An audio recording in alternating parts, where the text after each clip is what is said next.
155 mm mounted gun है और इसे वीआरडी ने अपने व्हीकल पे माउंट कर 48 किलोमीटर तक की इसके गोले दागने की क्षमता है।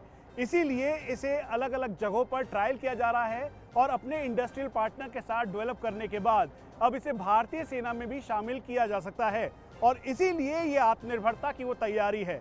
मॉडर्न वॉरफेयर में सबसे ज़्यादा ज़रूरी है कि दुश्मन के वेपन लोकेटिंग रडार में आए बिना आसानी से पलक झपकते ही दूसरी जगह लोकेट होकर फिर से गोला दागा जाए और इसीलिए आर्टिलरी के बेड़े में ये माउंटेड गन चीन और पाकिस्तान से और ज़्यादा सक्षमता भारतीय सेना को प्रदान करेगी।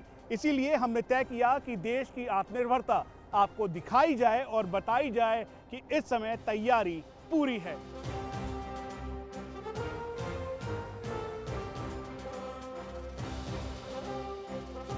चाइना के पास मोटराइज्ड डिवीजन है, इसीलिए एटैक्स जैसे माउंटेड गन सिस्टम की जरूरत पड़ी और भारत ने तय किया कि आत्मनिर्भरता के तहत डीआरडीओ का वीआरडी इस माउंटेड गन को बनाएगा।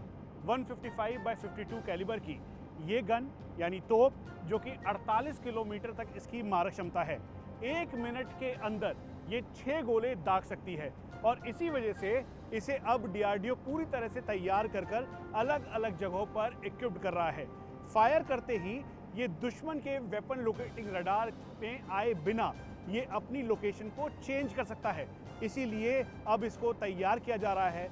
कुल मिला के करीबन 800 के लगभग ऐसे माउंटेड गन्स की भारतीय सेना को आवश्यकता इस वक्त है और उसी को पूरा करने के लिए आत्मनिर्भरता के तहत जो इंडस्ट्रियल पार्टनर है उनके साथ मिलकर अब डीआरडीओ इसे तैयार कर चुका है ताकि आने वाले दिनों में ये भारतीय सेना के बेड़े में शामिल हो सके।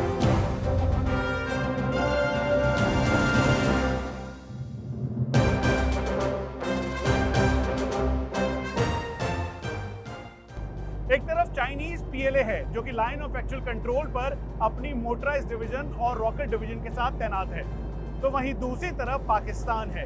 इन दोनों चुनौतियों से निपटने के लिए भारत की ये आत्मनिर्भरता वाली तैयारी है। इस समय हम डीआरडीओ की वीआरडी लैब में हैं। मेरे ठीक पीछे ये सेकेंड जनरेशन का वेब सिस्टम है। यह प्लेटफॉर्म जो कि साधारण शब्दों में आप समझ लें तो वो बख्तरबंद गाड़ी है जो अपने आप में केमिकल, बायोलॉजिकल, रेडियो एक्टिव और न्यूक्लियर वॉरफेयर के लिए सक्षम है।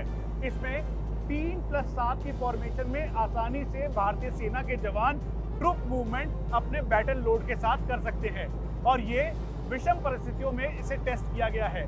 हाई ऑल्टीट्यूड के साथ साथ जो रेगिस्तानी इलाके हैं वहां पर टेस्टिंग के बाद अब ये भारतीय सेना में डिप्लॉय होने के लिए तैयार है।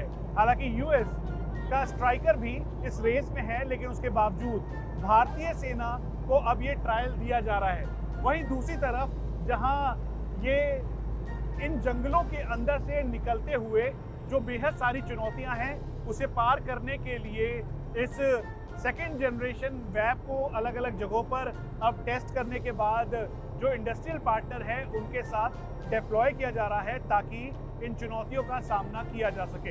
ये भारत में ही तैयार और भारत में ही विकसित वेब सेकेंड जनरेशन है और इसके ठीक पीछे माउंटेड गन सिस्टम जिसे कहते हैं MGS, जिसकी रेंज 48 किलोमीटर है, वो यहाँ पर है।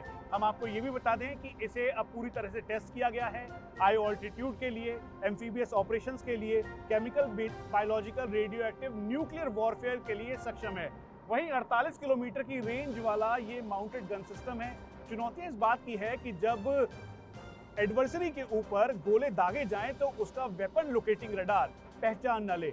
इसी से निपटने के लिए अब माउंटेड गन्स तैयार की गई हैं। 1 मिनट के अंदर 6 गोले दागने इसकी क्षमता है।